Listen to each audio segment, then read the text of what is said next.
இன்னைக்கு நம்மளுடைய எஸ்கே பைக்ஸில் வந்து பார்த்தீங்கன்னா என்ன வண்டி பார்க்க போகிறோம் அப்படின்னு கேட்டிங்கன்னா, இந்த ஹோண்டா சீரியஸில் இந்த மார்னிங் வெஹிக்கிள் வந்து பார்த்தீங்கன்னா ஸ்டார்ட் பண்ணும்போது ஒரு மாதிரி பயங்கரமாக அடைக்குது. இதுக்கு சொல்யூஷனே இல்லையா அப்படின்ற மாதிரி நிறைய கஸ்டமர்ஸ் வந்து நம்மக்கிட்ட கால் பேக் பண்ணுறாங்க. அதில் வந்து ஒரு கஸ்டமர் வந்து இந்த வெஹிக்கிள் நம்மக்கிட்ட எடுத்துகிட்டு வந்திருக்காரு. சார், அந்த ஸ்பாக்கோ கார்பெட்டரே வந்து பார்த்தீங்கன்னா போட்டிருங்க அப்படின்னு சொல்லியிருக்காரு. இப்போது இந்த ப்ராப்ளத்தை சால்வ் பண்ணுறதுக்காக தான் இது போட்டிருக்கேன். இது வந்து பார்த்தீங்கன்னா இதுவும் ஒரு கம்பெனி தான், அன்பிராண்டுன்னு நம்ம சொல்ல முடியாது. ஏன்னா ஸ்பாக்கோ ரொம்ப வருஷமாக இருக்காங்க.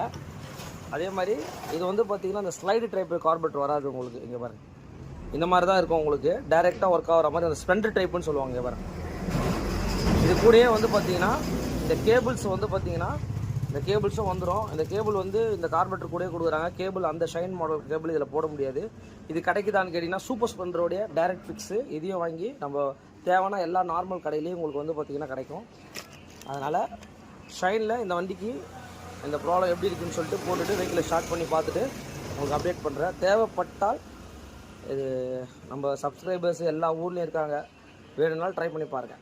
ஓகே, ஷைன் எஸ்பிங்க. இந்த வெஹிக்கிளுக்கு ஓல்டு ஷைனுக்கு எல்லாத்துக்குமே வந்து பார்த்திங்கன்னா ஃபிக்ஸ் பண்ணலாம்.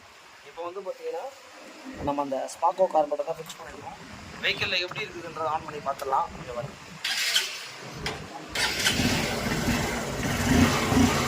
ப்ராப்பராக ஐல்டிங்லாம் எப்படி நிற்குதுன்றதை பார்த்துக்கோங்க. இப்போ என்ன பண்ணியிருக்கோன்னா இந்த கார்பெட்டரை வந்து பார்த்திங்கன்னா நம்ம மாற்றிட்டு ஸ்லைட் டைப் போட்டிருக்கோம். இங்கே பாருங்க,